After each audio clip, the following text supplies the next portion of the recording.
নাৰী দিৱস আৰু সৰফৰাজ হুছেইন।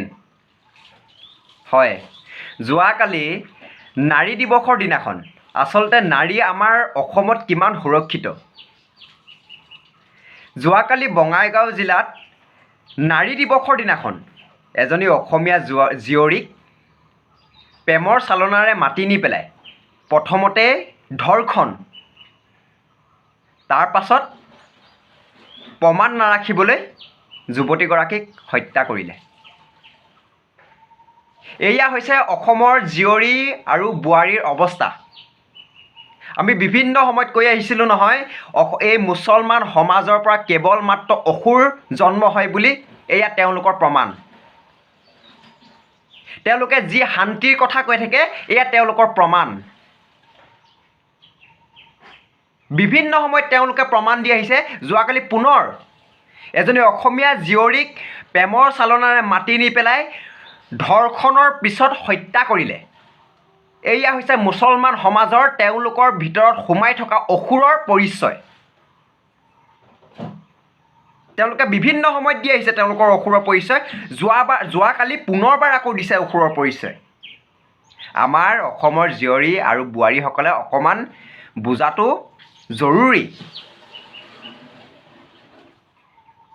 সৰফৰাজ হুছেইন নামৰ যুৱক এজনে কালি ধৰ্ষণ কৰি হত্যা কৰিলে। ইয়াৰ পাছতো আমাৰ জীয়ৰী বোৱাৰীসকলে যদি নুবুজে, তেনেহ'লে পুনৰবাৰ কেৱল মাত্ৰ সেইজনীয়ে নহয়, পুনৰবাৰ ধৰ্ষণ হ'ব, হত্যা হ'ব।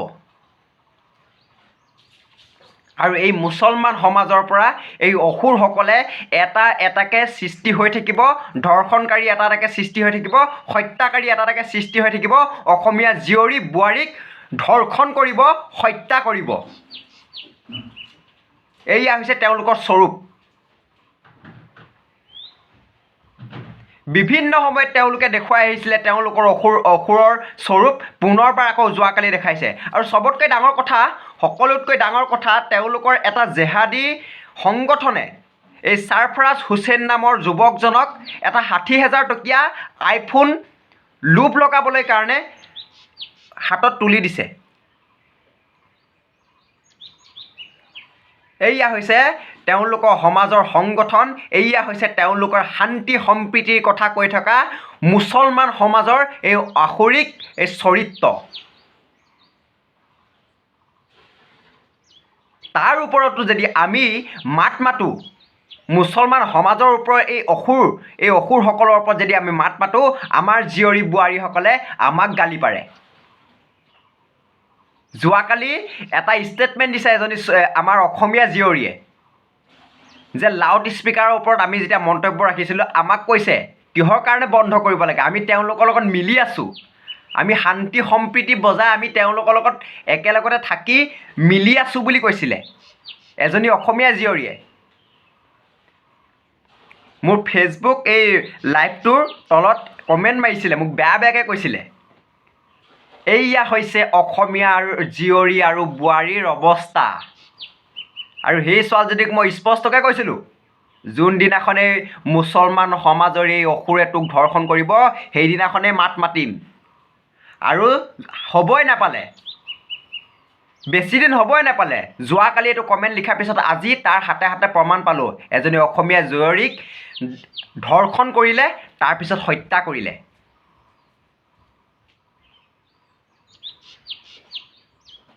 আৰু কিমান হ'ব? নাৰী সুৰক্ষাৰ কথা কৈ থাকে। এয়া আৰু কিমান নাৰী সুৰক্ষা দিব চৰকাৰে? সকলোৱে বুজি পোৱাটো উচিত।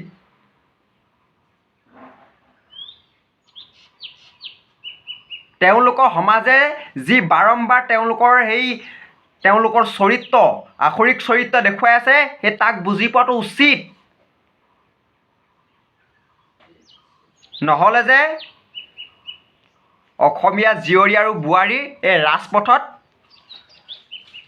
ৰাতি মই নিশা বাদেই দিছোঁ, দিন দুপৰতে ওলাবলৈ নোৱাৰা হ'ব। এইটো কথাও ১০০%। আৰু বেছিদিন নহয়, আৰু কেইদিনমান ৰখি দিয়ক। আৰু কেইদিনমানৰ পাছত অসমীয়া জীয়ৰী বোৱাৰী ৰাজপথত দিন দুপৰতে ওলাব নোৱাৰা হ'ব তেওঁলোকৰ সেই চৰিত্ৰৰ পৰা মুছলমান সমাজৰ সেই অসুৰ চৰিত্ৰৰ পৰা অসমীয়া জীয়ৰী বোৱাৰী ওলাব নোৱাৰা হ'ব দিন দুপৰতে নিশাৰ কথা বাদেই দিলোঁ